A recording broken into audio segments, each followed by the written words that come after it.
Islam memerangi hal ini karena Islam bukan agama radikal. Islam tidak mengajarkan kekerasan. Islam rahmatan lil alamin. Islam mengutuk segala tindakan-tindakan radikal, kekerasan tanpa aturan.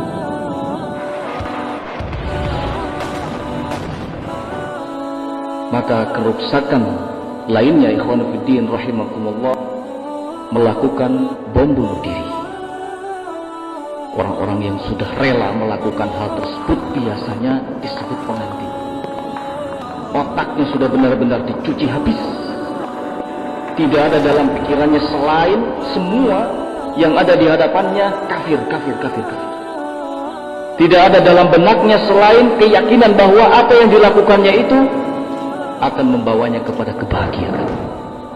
Mati sebagai syuhada, dijanjikan surga, bertemu dengan bidadari, dan seterusnya. Itu saja yang ada dalam hati, sehingga dia rela untuk melakukan bunuh diri dengan cara meledakkan bom.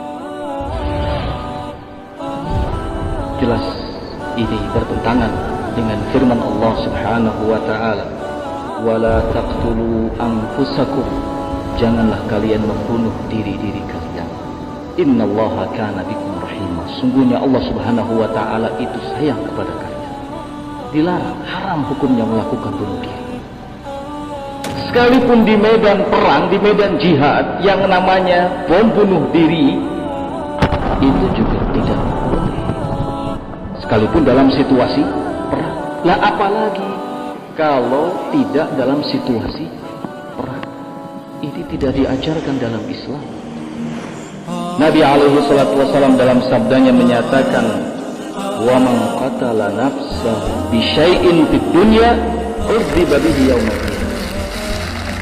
Barang siapa yang membunuh dirinya sendiri dengan sesuatu di dunia, maka dengan itu pula pada hari kiamat ia akan diadab. Kalau membunuh dirinya sendiri dengan cara meledakkan bom yang ditempelkan di tubuhnya, maka seperti itu pula nanti keadaan pada hari kiamat yang akan dia alami. Dengan alasan apapun, bunuh diri itu haram. Dalam jihad sekalipun. Apalagi kalau dalam situasi aman. Sungguh itu merupakan tindakan kejahatan yang paling besar. Karenanya wajar jika Islam memberikan ancaman keras bagi para pelaku bunuh diri. Banyak fatwa dari para ulama yang mengharamkan amaliyah intihariyah, bom bunuh diri. Semua itu tidak diajarkan dalam syariat Islam.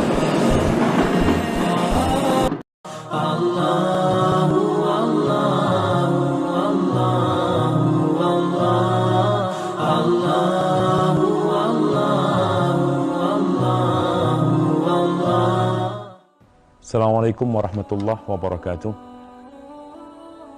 Alhamdulillah alladzi hadana li hadza wa ma kunna linahtadiya laula an hadana Allah. Segala puji bagi Allah Jalla Jalaluhu yang telah memberikan hidayah kepada kita. Dengan hidayah yang indah ini kita bisa mengetahui yang hak dan yang batil. Kalau bukan karena Allah, nggak mungkin kita merasakan hidayah ini. Allahumma salli wa sallim ala Sayyidina Muhammad. Amma ba'd. Jamaah rahimakallah, kita jadi prihatin dengan peristiwa pemboman yang terjadi di berbagai tempat. Salah satunya yang terjadi di Surabaya. Ada 3 gereja yang dibom, ada beberapa yang tewas, dan banyak yang luka-luka. Apakah hal yang seperti itu itu masuk dalam agama Allah. Pelaku tatkala melakukan itu, melakukan bom bunuh diri, dia berpikir dia akan masuk surga, akan diampuni dosa-dosanya dengan awal tetesan darah. Tapi memang menghadapi orang yang memiliki pemikiran menyimpang itu berat. Dan tugas pemerintah berat sekali menghadapi kelompok-kelompok teroris seperti ini. Tahukah engkau siapa yang membunuh Ali bin Abi Thalib? Abdurrahman bin Muljim. Ketika dia membunuh Ali bin Abi Thalib radhiyallahu taala anhu, dia berharap masuk surga. Masalahnya pemikiran yang harus diuruskan. Maka kalau akhirnya ustadz yang menyampaikan tentang bagaimana Islam itu damai, meluruskan pemikiran-pemikiran menyimpang, akhirnya dicekal di sana, dicekal di sini. Kapan umat akan paham? Maka ketahuilah bahwa seorang muslim yang benar akidah dan keyakinan akan jauh dari yang namanya tindakan-tindakan seperti bom sana, bom sini. Rasulullah Sallallahu Alaihi Wasallam, beliau mengecam pembunuhan wanita, anak-anak, pendeta ketika perang.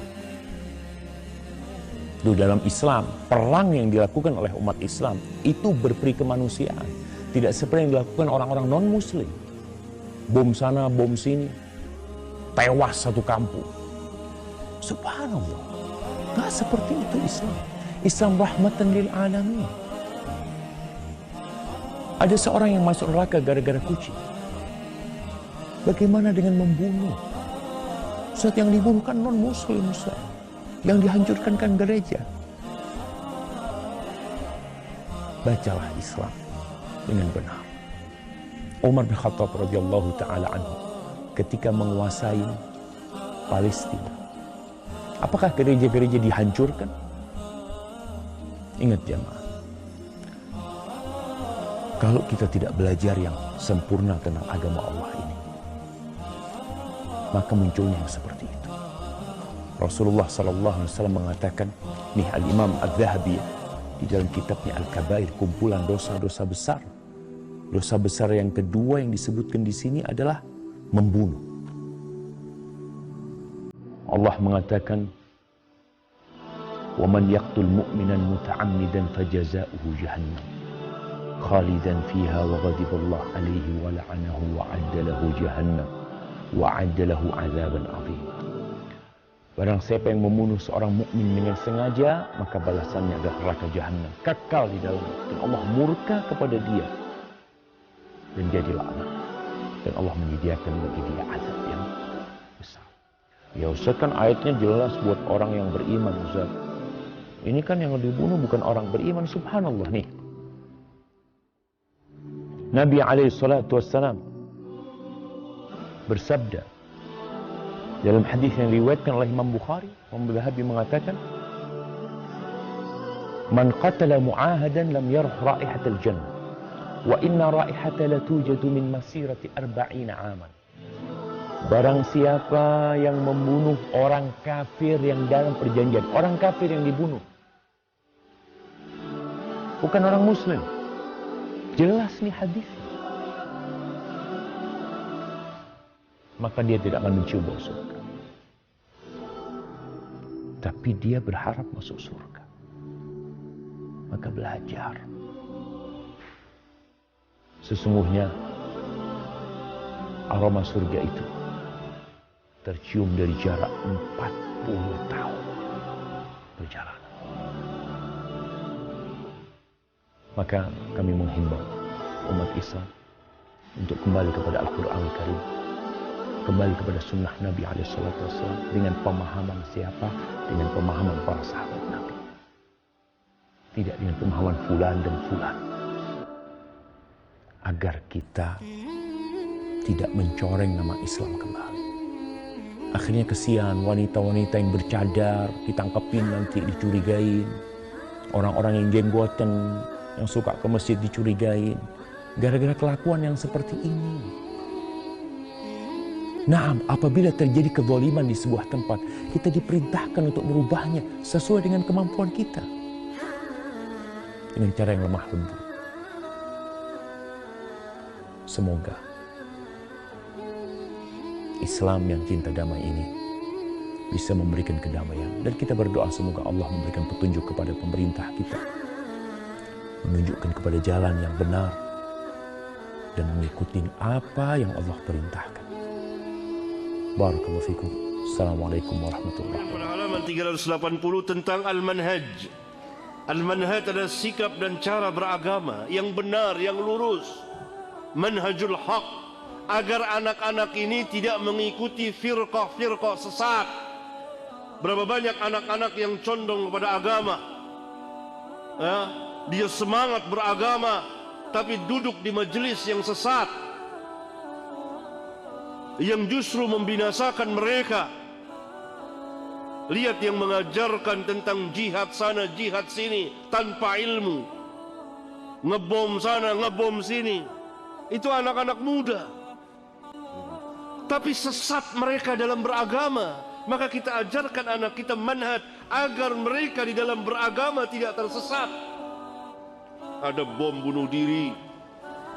Berapa banyak? Itu kan dilakukan oleh para pemuda. Bahkan ada yang usianya sangat muda sekali, belasan tahun. Atas nama apa?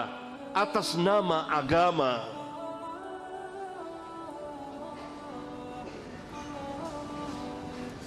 Kenapa?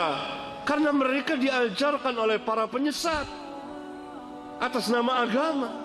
Mereka diajarkan bukan oleh ulama, bukan oleh orang-orang yang berilmu. Hanya mengandalkan semangat, bermodalkan keberanian, tapi tidak berilmu. Akibatnya perbuatan mereka merusak Islam dan kaum muslimin atas nama agama. Bahkan mereka yakin bahwa yang mereka kerjakan ini benar. Mereka nggak pergi kejadian di negeri kita, di Pakistan, di daerah Timur Tengah, dari ajaran-ajaran sesat ini, atas nama Islam, atas nama jihad, atas nama memerangi orang-orang kafirin. Mereka bukan ulama, mereka bukan ahli ilmu. Dan mereka membuat-buat majelis. Nah, agar anak-anak kita tidak mengikuti ajaran-ajaran sesat ini, kita perlu mengajarkan manhaj.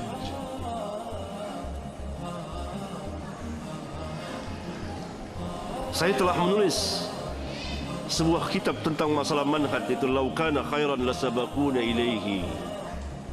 Barangkali kalau memungkinkan kita bahas di masjid ini, kalau mungkin, insyaallah ta'ala, supaya anak-anak kita dan kita tidak tersesat dalam beragama, supaya lurus, supaya mengikuti sunnah Rasulullah sallallahu alaihi wasallam. Karena ajaran Islam adalah kemaslahatan untuk kemaslahatan umat manusia, memberikan kemaslahatan kepada umat manusia.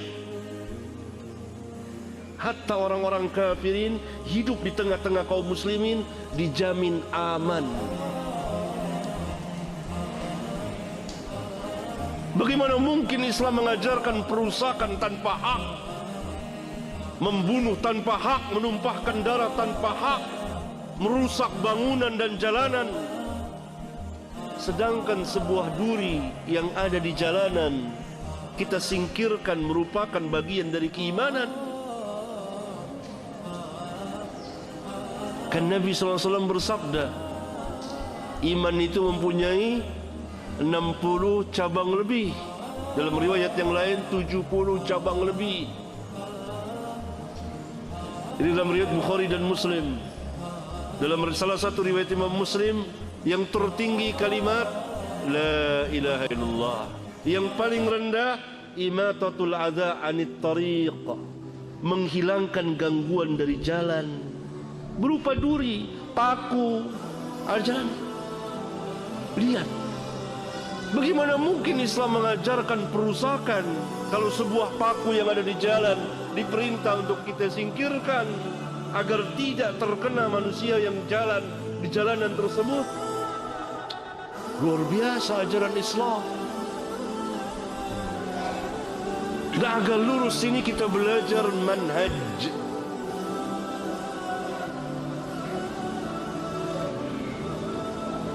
Agar tidak tersesat jalan. Karena ketika terjadi kebangkitan kembali kepada agama, berbagai manusia kembali kepada agama, akhirnya sebagiannya tersesat di dalam memahami, kemudian mengamalkan, kemudian mendakwakan agama. Maka terjadilah apa yang telah terjadi pada sebagian dari kita. Disebabkan apa? Kesesatan di dalam memahami din. Atas nama apa? Atas nama Islam. Dan hal ini diambil kesempatan oleh musuh-musuh Islam untuk merusak Islam. Bahkan mungkin mereka menyamar jadi kaum muslimin.